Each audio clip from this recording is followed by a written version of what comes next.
Graça e paz, irmãs, irmãos. Este é o Deus que nos ama, um Deus maravilhoso. E a Ele nós nos reunimos em mais esta noite para celebrar o seu nome e juntos recebermos do sacramento que Ele tem para nós. Em 1 João, capítulo 3, nós encontramos as palavras do apóstolo dizendo: que amor maravilhoso o Pai nos concedeu.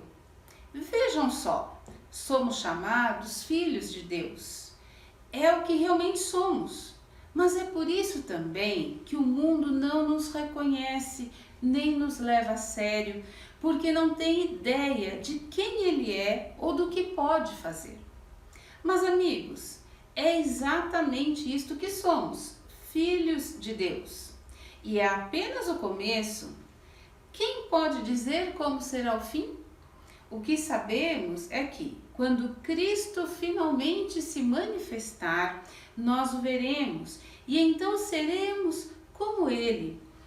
Todos os que esperam sua vinda devem estar preparados, tendo como modelo a pureza gloriosa da vida de Jesus.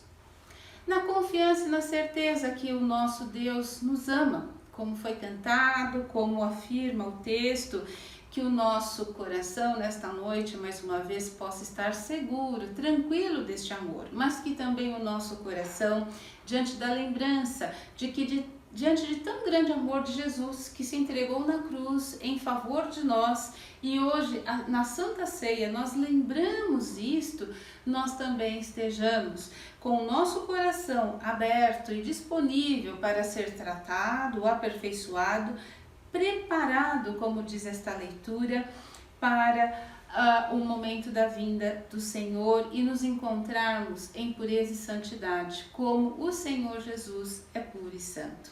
E que esta disposição esteja na nossa vida em mais esta oportunidade. Oremos ao Senhor. Amado e bendito Deus, nós nos alegramos de estar na Tua presença, nós sentimos o Teu grande amor por nossas vidas e temos alegria, Pai, de poder participar desta noite da Tua Santa Mesa. E como diz o apóstolo João, nós também abrimos o nosso coração, não só para receber o Teu amor, mas para, neste momento de culto, recebermos a Tua orientação, a Tua exortação, porque nós desejamos ser cada dia mais semelhantes ao nosso Mestre Jesus. Por isso, vem Espírito Santo e durante este momento de culto, traz à nossa consciência, à nossa alma, aquilo em que nós precisamos também ser aperfeiçoados e aperfeiçoadas diante de Ti. É assim que nós nos colocamos diante de Ti nesta noite, em nome de Cristo Jesus, o nosso Senhor, é que oramos. Amém.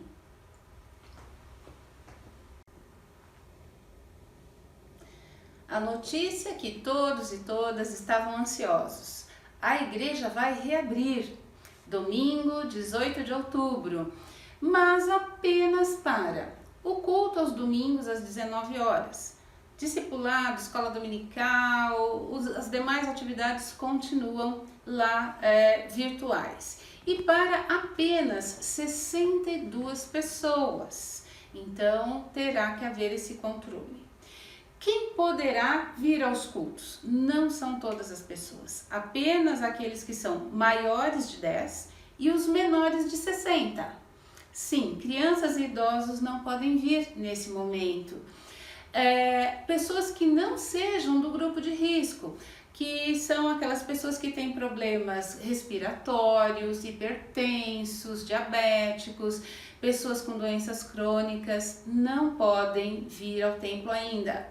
Pessoas que estejam com sintomas de gripe ou resfriado, coriza, tosse, espirros, dor de cabeça, se você sentir, mesmo estando na idade que pode vir, não venha. Pessoas que tenham tido contato com pessoas infectadas por coronavírus, né? Olha, eu sabia que aquela minha vizinha foi infectada e eu conversei com ela no muro. Não venha à igreja, mesmo estando na idade que você pode vir. Bom, pastor, eu estou em ordem, nada disso, né? Posso ir à igreja. Então, quem vir à igreja vai ter que tomar o cuidado e obedecer aos seguintes procedimentos. todo o protocolo de higienização. A aferição da temperatura, como acontece nas lojas, em bancos, ou aquele aparelho que é o oxímetro, que a gente coloca o dedo e ele vai verificar como está a nossa oxigenação.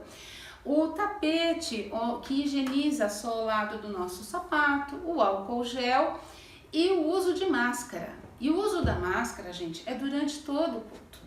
Mas eu gosto tanto, pastora, desse louvor, eu quero cantar com todo o meu ser. Você vai continuar a cantar com toda a sua alma, mas de máscara. Não podemos tirar a máscara no culto. Temos que obedecer à demarcação dos assentos, sentar apenas onde a administração sinalizar lá que pode sentar.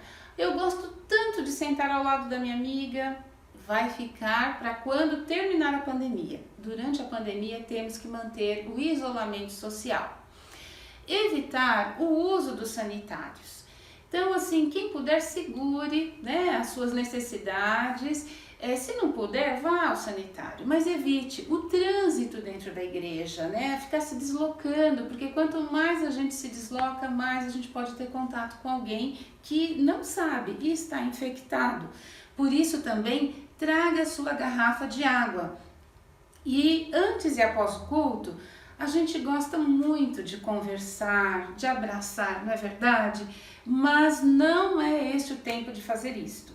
Após o culto, terminou, recebeu a bênção, você levanta, dá um tchauzinho, assim, à distância e vai embora. Não é possível ficar conversando nas dependências da igreja.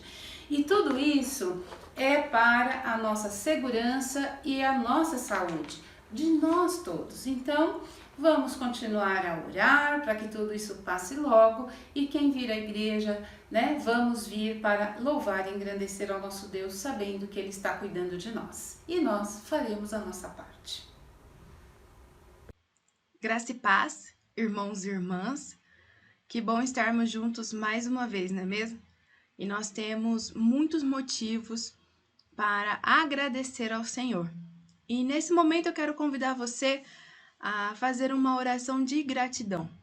Nós iremos agradecer ao Senhor pelos dízimos e as ofertas, mas também nós iremos agradecer ao Senhor por mais um ano de vida dos nossos aniversariantes.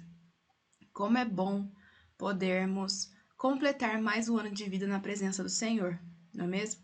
Vamos orar? Deus, nós queremos te agradecer, Pai, por esses dízimos, essas ofertas. Te agradecer, Deus, por aqueles que puderam contribuir, Deus, na tua casa, para o sustento da tua obra, para o avanço da tua obra. E, Pai, em nome de Jesus, que o Senhor esteja abençoando essas pessoas e abençoe ainda mais, Deus, aqueles que em seu coração têm o desejo de dizimar, de ofertar, mas que por hora não podem, Pai. Que o Senhor abra a porta de emprego, que o Senhor dê condições financeiras para que o teu povo, Deus, esteja honrando ao Senhor através dos dízimos e das ofertas. Em nome de Jesus, Deus, eu quero também colocar diante de Ti a vida dos aniversariantes desse domingo. Pai, que o Senhor permaneça com eles, que o Senhor abençoe ricamente a vida de cada um deles, das suas famílias. Obrigada, Senhor. Nós, enquanto igreja, enquanto corpo de Cristo, nós queremos louvar e engrandecer o seu nome por mais um ano de vida dessas pessoas. Que o Senhor permaneça com elas e que elas permaneçam com o Senhor. É em teu nome que nós oramos e agradecemos. Amém. Amém?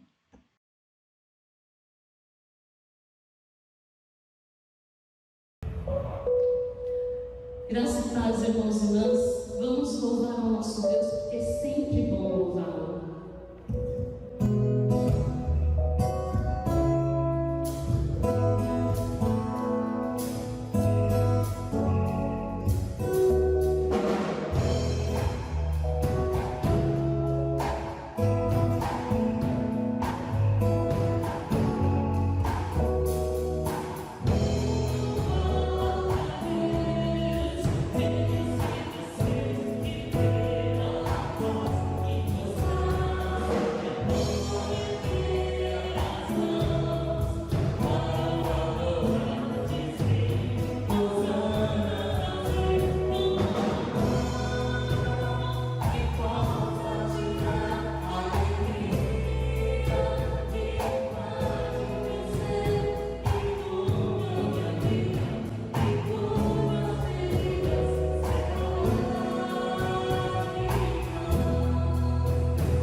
Boa noite, graça e paz, irmãos e irmãs.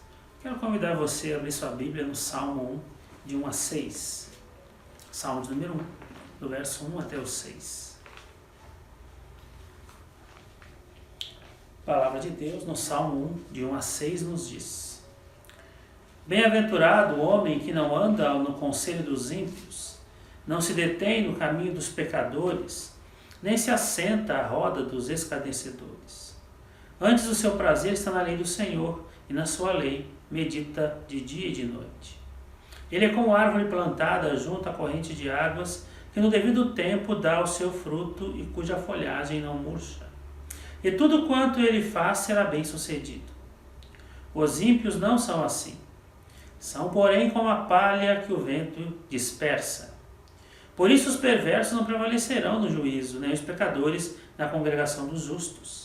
Pois o Senhor conhece o caminho dos justos, mas o caminho dos ímpios perecerá. Amém? Que Deus abençoe a sua palavra e ela nos inspire nessa noite, irmãos e irmãs.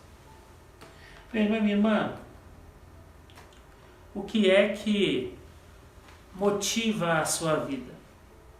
O que é que faz com que você deseje seguir em frente?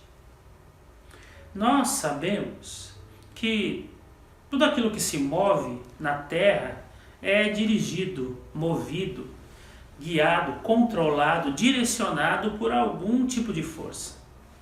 E nós precisamos ter também essa força que nos direciona, que nos dá dinâmica, que nos faz com que nós tenhamos como uma mola propulsora.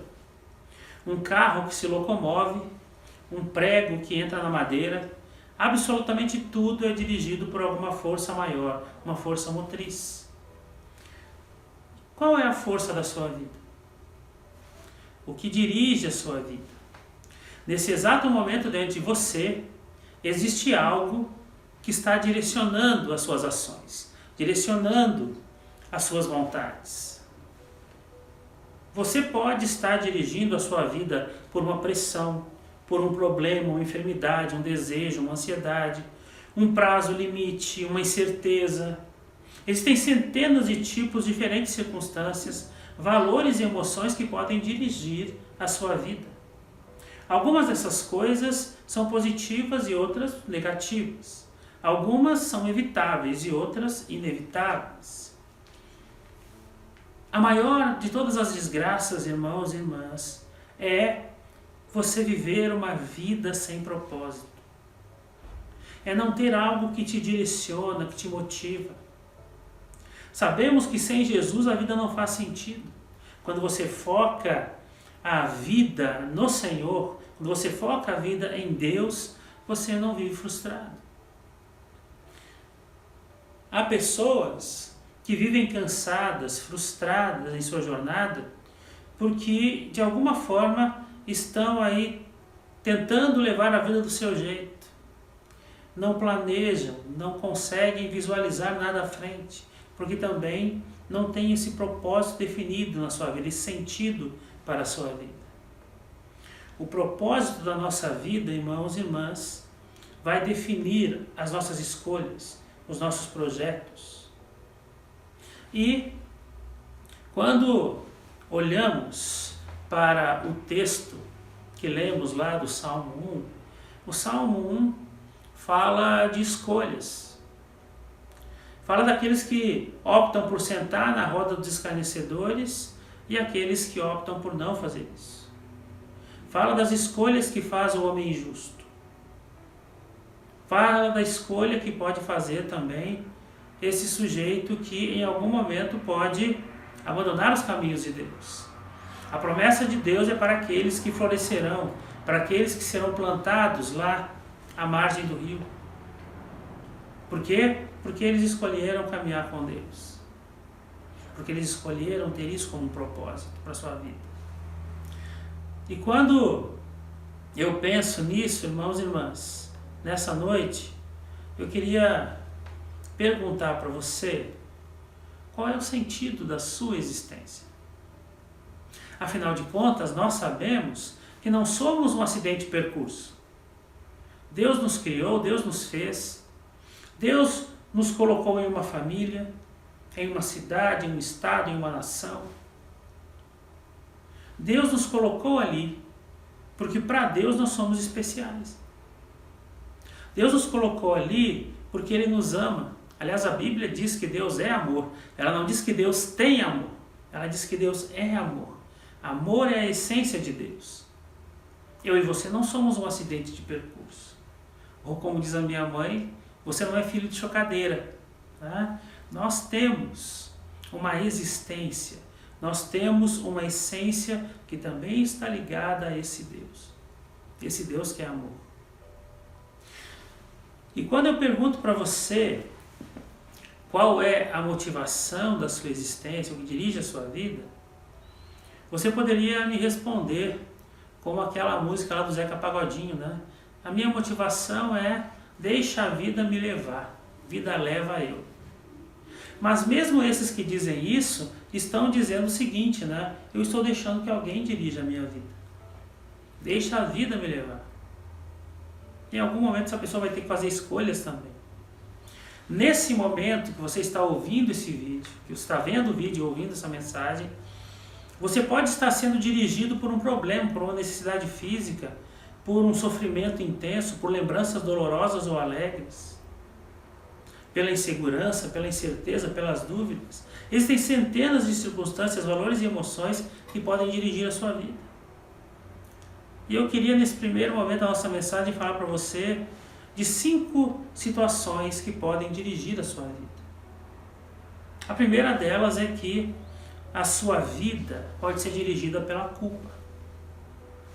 Pessoas dirigidas pela culpa são manipuladas pelas lembranças. Passam a vida inteira com remorsos, ocultando sua vergonha. Permitem que seu passado controle seu futuro e frequentemente culpam a si mesma por sabotarem o próprio sucesso.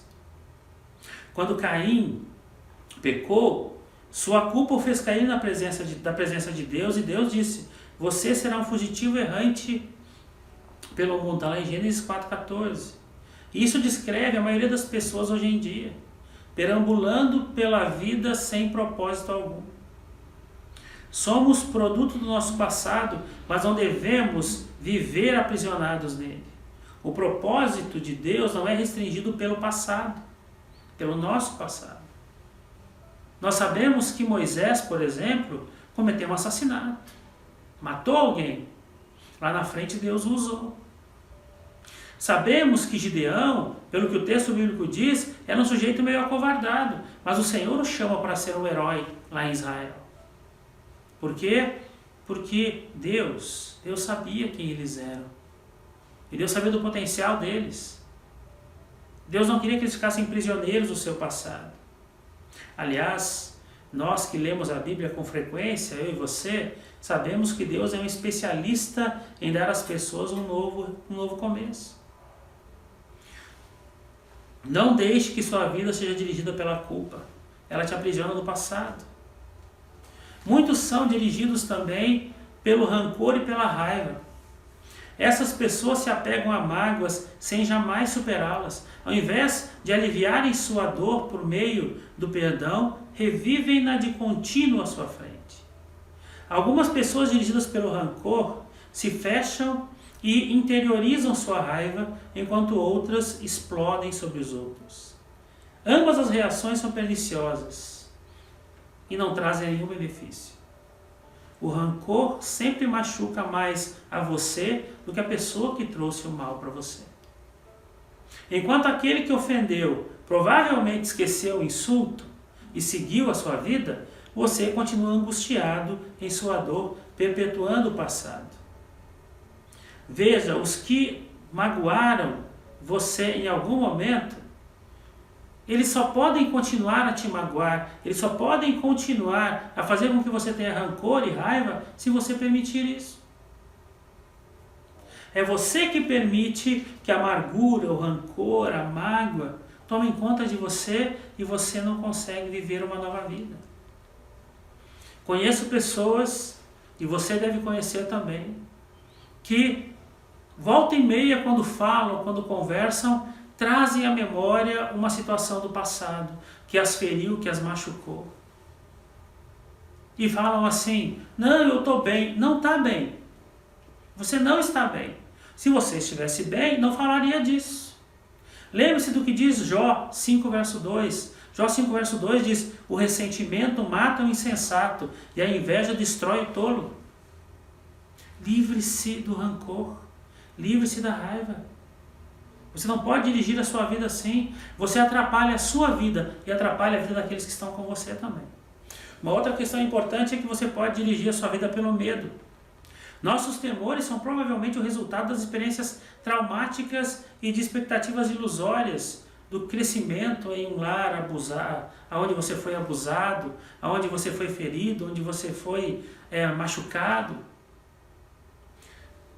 Muitas situações, irmãos e irmãs, nos levam a ter medo, seja daquilo que aconteceu no nosso passado, seja daquilo que pode acontecer no futuro.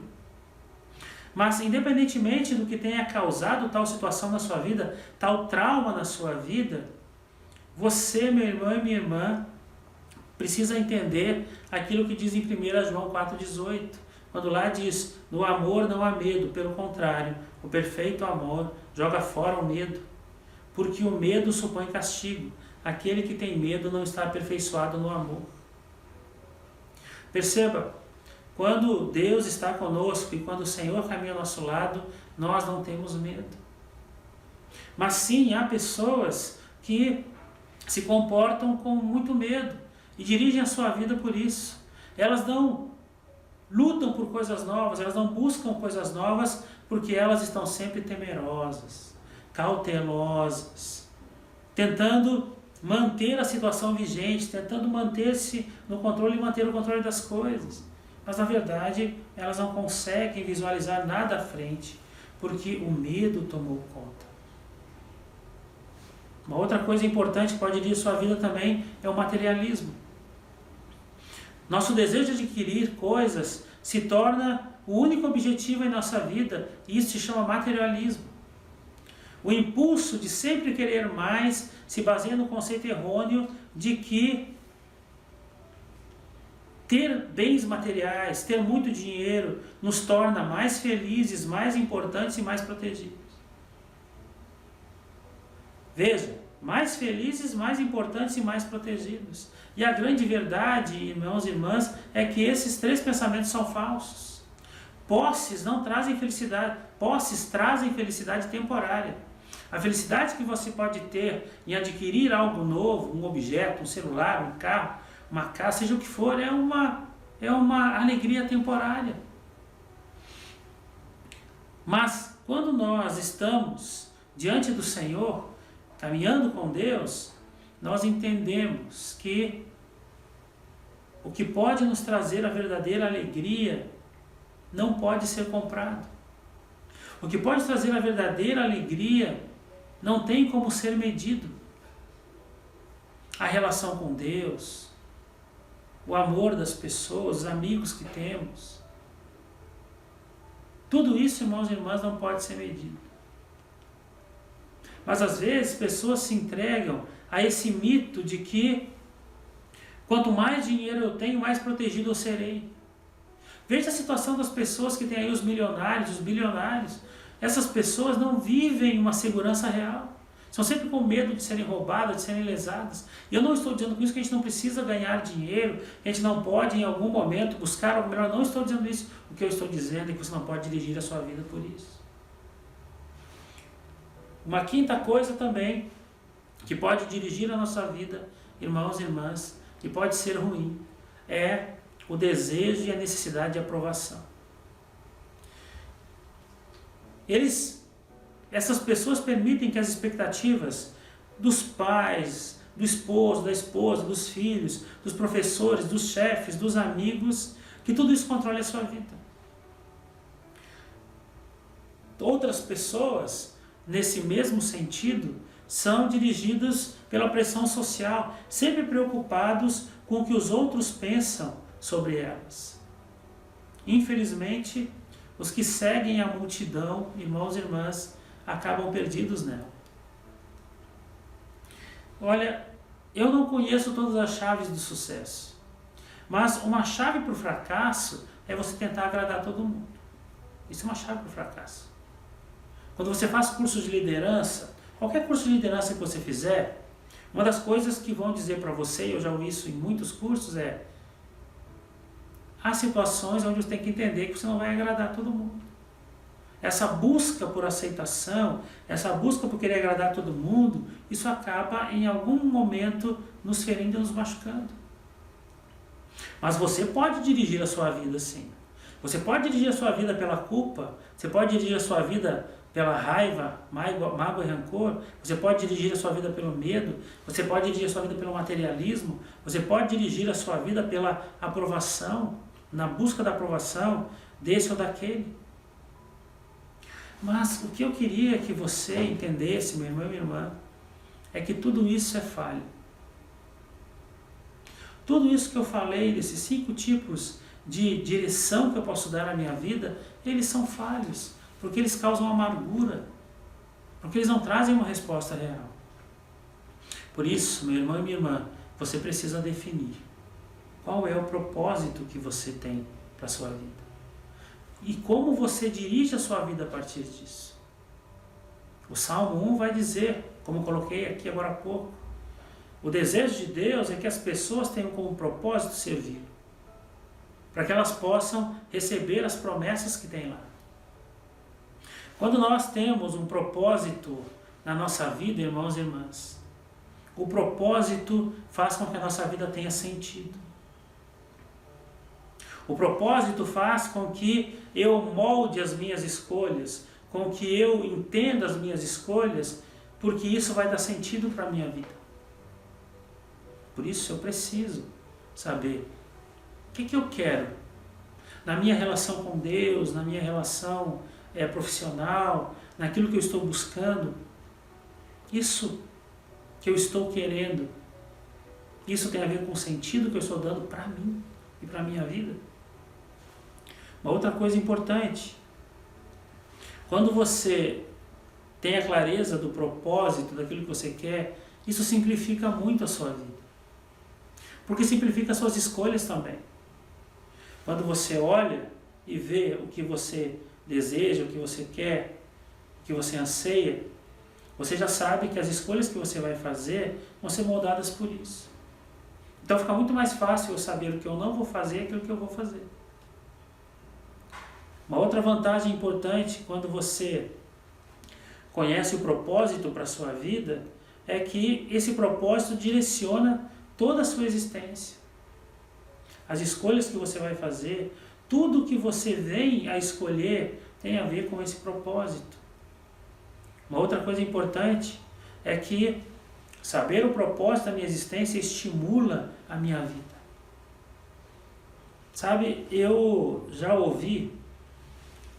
li há um tempo atrás, um texto onde o autor dizia o seguinte, é o Bernard Shaw que diz isso. Essa é a verdadeira alegria da vida, ser usado por um propósito, reconhecido por você mesmo como digno. Ser uma força da natureza, em vez de um exaltado e egoísta amontoado de ressentimentos e frustrações, sempre reclamando que o mundo não se devota a te tornar feliz. A pessoa que entende o propósito que tem para a sua existência, ela busca fazer tudo para que o seu trabalho, as suas ações deem certo, para que ela possa ter as benesses disso. Eu servi ao exército, e vocês sabem disso, e no exército nós tínhamos um termo. A gente dizia assim, fulano é um recalcado. Fulano é um militar recalcado. Por que isso? Porque aquela pessoa, em muitas situações, ela estava lá no exército e ela abusava, ela machucava outras pessoas, e a gente percebia nitidamente que ele não estava ali porque queria, mas tinha coisas ali que traziam benefício, então ele ficava ali. Mas também haviam aqueles militares que você olhava e dizia assim, esse sujeito é um excelente militar, nasceu para isso. Por quê? Porque respeitava, caminhava junto, não tinha tempo ruim. Alguém que era estimulado porque tinha esse propósito de fazer da sua vida e do seu trabalho algo que compõe a sua existência. Uma outra coisa importante também, meu irmão e minha irmã, é que o propósito que nós temos, principalmente nós cristãos, esse propósito deve nos levar à eternidade.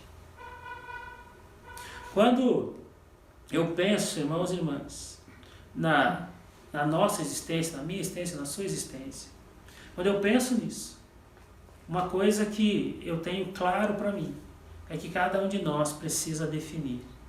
Seja o jovem, seja o juvenil, o jovem, seja o adulto ou mesmo o idoso. Qual é a minha razão de viver? A minha existência? Por que vale a pena viver? Porque eu odeio? Porque eu tenho raiva? Porque eu sou motivado pelos meus apetites e vontades? Ou porque eu tenho um propósito que molda as minhas escolhas, que molda o que eu faço?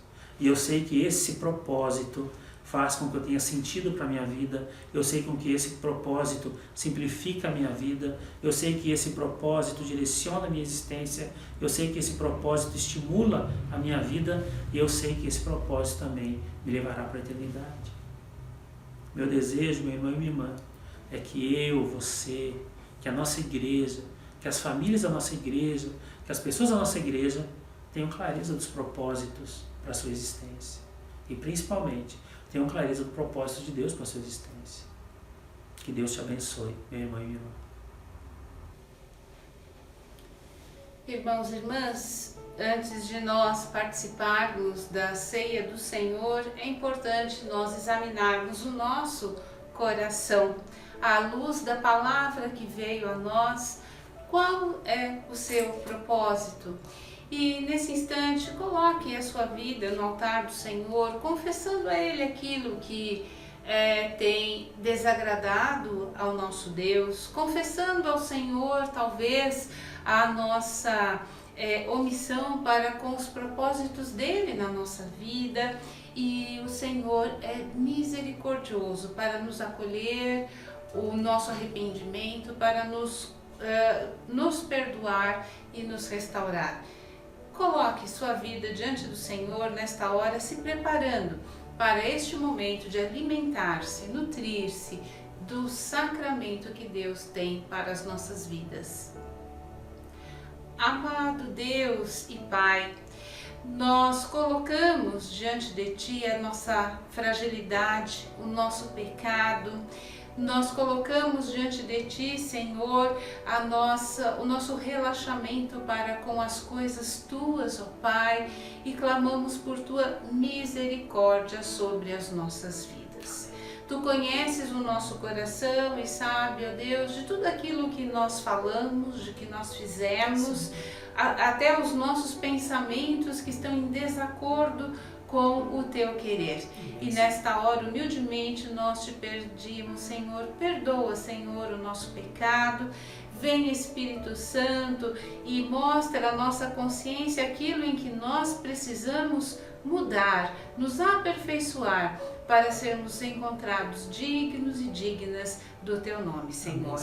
E nós nos prostramos, nós nos colocamos em humildade nesta hora, reconhecendo que Tu és o Deus, o Senhor das nossas vidas. E assim, ó Pai, que rogamos que o Teu Santo Espírito nos ajude a retirar da nossa mente e do nosso coração tudo aquilo que nos desvia dos Teus propósitos, porque nós queremos, ó Deus, Te agradar em todas as coisas. Acolha-nos assim, em Tua presença, humildemente nós o fazemos, em nome de Cristo Jesus, o nosso Senhor e Salvador. Amém.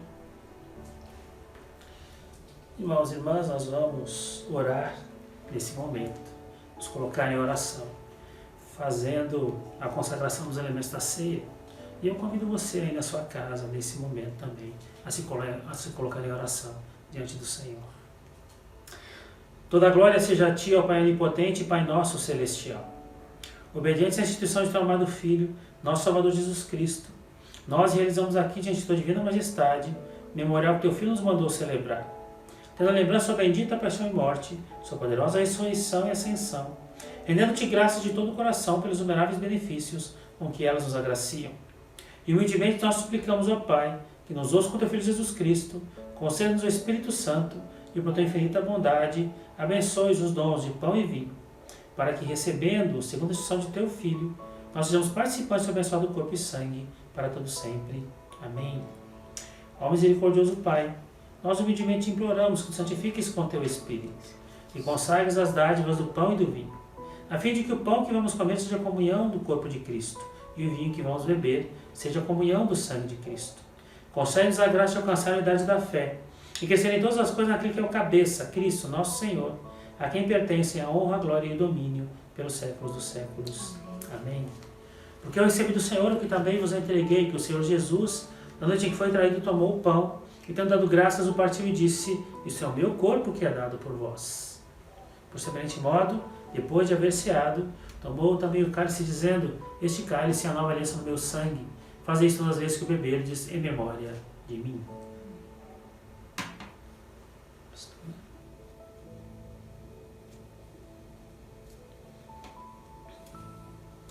Irmão e irmã, comei e bebei, tendo a clareza de que o Senhor é aquele que dirige as nossas vidas. Comamos e bebamos.